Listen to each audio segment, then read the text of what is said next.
So if someone was rude to you and you didn't like it and you just brushed it off like a spark from a fireplace before it burned a hole in your sleeve, if you just brushed it off, then there's nothing about it that affects you. It was just a moment in time where you rendezvoused. Law of attraction put you there because of something that was going on with you, but you didn't exaggerate the situation because you didn't think about it. You didn't ponder it. You didn't wonder what the ulterior motives were. You didn't discuss it with someone else. You didn't blog about it.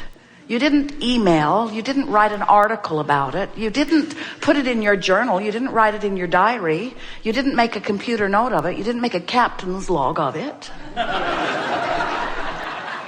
You didn't say, for all to remember from this point forward, on this day, that person was rude to me and I didn't like it. You didn't make a big deal about it. And because you didn't make a big deal about it, you didn't practice the vibration of it. And so you've brushed it off. And now, if you just brushed it off, then someone pretty much like that is going to show up pretty often in your experience because there's something going on in your vibration that attracts people like that showing up in your experience. They won't come more and they won't come less. They'll keep coming just like they've been coming because it happened and you just brushed it off. But if it happened and it made you feel bad and you pondered it for a moment, during the first few seconds of that, you launched a few rockets into your vortex of creation. You launched rockets that say, I deserve to be respected and I want to be respected and I want to treat others with respect and I want to feel good about life and I like to feel secure and I want to be secure in my experience and I want to be an emanator of love and I want to be an attractor of love and I want to experience the well-being that I was born and I want to know my worthiness. In other words, like rapid fire rockets going into your vibrational escrow. So now, all of that happened in the moment of your perception of being mistreated. But now, because you've launched all those rockets, just like in the previous statement that we offered to you, you launched the rockets, they were rude, you're experiencing the opposite of what you want, and in the moment this problem occurred, you put a solution into your vibrational reality, which is what precedes all realities. Another way of saying it is, you expanded because of this exposure to this person that you perceive to be treating you in a rude manner. But this time, you don't just flick it off. You don't just pretend that it didn't bother you. This time, you acknowledge that hurt. I felt negative emotion, which means I've got a habit of attraction that doesn't mesh with the pattern of attraction that I would like to be. In other words, I'm attracting rude people. It happens every now and again. I must have something in the mix of me that could be cleaned up, that would then leave me in a better creative stance. So you don't brush it off and you don't make it worse. You make it better. You give them the benefit of the doubt. You say something like, this wasn't personal. Their rudeness was emanating from their disconnection. And I rendezvoused with it because I'm a vibrational match to it, but I don't want to be. I don't want to be a vibrational match to rudeness because I'm mostly nice and most people I know are nice. And we want to get along and we don't need everybody to behave in exactly the same way for us to get along. I want to be a liver of unconditional love. I want to be able to look at people and when they're rude, I want to love them and think to myself, not necessarily engage them in conversation. I want to think to myself, you're having a hard day, and I wish a better day for you. And I wish a different rendezvous for me. So, thanks for the update. Thanks for the update about my vibrational stance.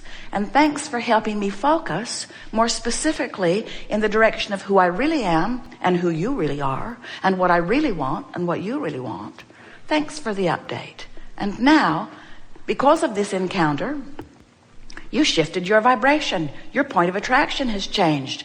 You now have far less probability of running into somebody like that again. In other words, you're going to have to go looking for it to find something like that.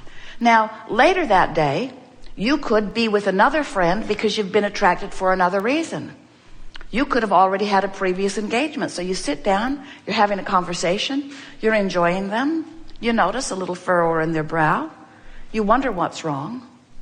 They psychically pick up on your wondering. They read your body language. They see you as someone who's empathetic. And they think, this is someone that I can reveal to. And then they say, something very troubling happened to me. Now, you could flick it off. You could flick it off. You could get up from the table and run away fast. You could feel defensive. You could feel warning. You could feel uncomfortable. You could want to head it off. Or you could let it come as a consequence of your natural attraction. You could let this person vent to you, because in the venting of this person's problem, in the moment of the activation of the problem, you are going to launch an equal and equivalent solution. So you're going to benefit from this interaction no matter which way it goes, really. But then, once you launch the rocket, you've got some decisions to make. You can ignore it, which means you'll stay right there, and this friend will vent to you on a regular basis, and others probably too. Or you can let this person vent his problem, which causes you to activate a solution, and then you can, maybe not in that moment, but as soon as this interaction has ended, you can spend time thinking about what it is you want for this friend. You can spend time activating within you, as the source within you already has, the solution to whatever problem he activated and verbalized to you. And if you do that, you'll feel the relief of coming into alignment. Now, you might say, that's odd, Abraham. I felt pretty good. He took me into a worse feeling place, and then I compensated for the worse feeling place by reaching for a better place. What have I gained? And we say, you've gained the power of focus. You've gained the benefit of the rocket that this person helped you launch. You've gained the benefit of launching a rocket and catching up to it. And most of all, you've achieved a new vibrational place, a new vibrational stance relative to this subject. And most important of all, you have done what you came to do. You have been a deliberate creator in that you've used the clay of the vibration that surrounds you, and you have created something better than existed before. In other words, you've got your hands in the clay. We want you to understand that you don't want to avoid troubling people. You don't want to go looking for them either. But it is so helpful to understand that if something troubling comes into your experience, it's there for an important reason. It's active in your vibration. To condemn whatever came for coming when you ask for it, even though you didn't know you did, is the wrong way of going about it. To blame it for coming, them for coming, what they said, what they did, to blame them when it's active in your vibration is really barking up the wrong tree.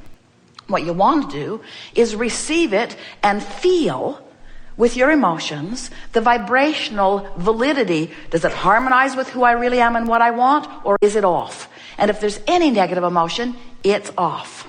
And what does that mean? When it's off, you got to get it back on. And when something's off and you work to get it back on, not by changing the condition, but by changing your approach to it, when you get it back on, you tune your vibrational frequency to a better feeling place, and you set up your future manifestation to include less of that.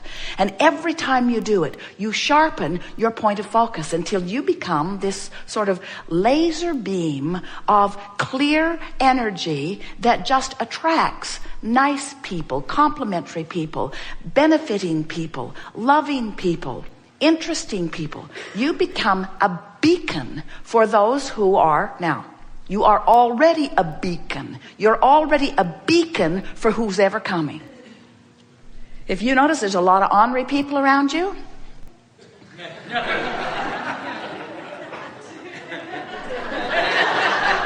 you're a beacon. If you notice there are a lot of needy people around you, you're beckoning them in. So if needy people come to you, does that mean you're needy? No, it means needy's active in you. It means you're noticing needy. Don't want needy. Or want to help needy. In other words, whatever's coming is coming for a reason, and you're the reason. Your thoughts and how you feel. Your words and how you feel. Your behavior and how you feel. So when you come to a gathering like this, we assume, we know, You come because you want to become more deliberate in your point of attraction. Because that's what creating is. Creating is attracting. Creating is adjusting your vibration for what it will attract. It's adjusting your point of attraction. It's not about getting good at identifying and going after. It's about getting good at identifying and practicing the vibration of wanted rather than not wanted. And the two work so well together, because every time your life experience shows you something that you personally consider to be a problem, in precisely the same moment of your awareness of the problem, an equivalent solution is born. Some say, well, where is it? And we say, well, it's a vibrational solution. It's a thought. It's an energy. It's a vibration you can feel. It's something that you can know with your emotion that you may not be able to justify through your vision of how it is unfolding. In other words, you're accustomed to noticing what is in this reality that you call reality. I can see it. I can hear it. I have physical senses that define it. So I can easily define the problem. And when the solution shows up, I will easily be able to define the solution. I know what the cure to polio now is. But what we want you to understand is that there is a solution that precedes all manifestation that is, as far as we are concerned, as we stand over here in your vortex of creation, in your vibrational reality, there is a solution that is already here. And while you can't see it, you can know it. So what we are suggesting to you is that if you could just ratchet back a little bit your need to see your solutions, and you could be willing to look forward with your emotions to feel the solutions. I know the solution is there. So we've been playing with this for a while. We've been talking about this vortex of creation. And we've been telling you that when you have negative emotion, you're not in the vortex. And when you feel positive emotion, you are in the vortex. In other words, the better you feel, the more you are in vibrational sync with who you really are. So Esther's really been thinking about this every spare moment. She's been thinking about, Abraham says that this vortex of creation, where they stand and where the larger part of me is and where everything I want is, Abraham says that is present tense for them. But me in my physical form, who is used to looking for what's manifested that others can see, historically documented, pigeonholed and cataloged, I'm used to calling this present tense. But Abraham says this is past tense from their point of view. And so then Esther says, oh, I'm going to get my thoughts around this. I'm going to see what's in that vortex. So she began visualizing, trying to imagine it. And we said, Esther, if you will not try so hard to see what you cannot yet translate with your eyes, if you will feel it, if you will feel for it, rather than need to make it the physical reality that can be seen, feel for it. So how does that translate? Well, feel for the well-being of your physical body rather than the visual. That's all right. If you can see the visual, good for you. But if when you reach for the visual, you see what is, it's not helpful.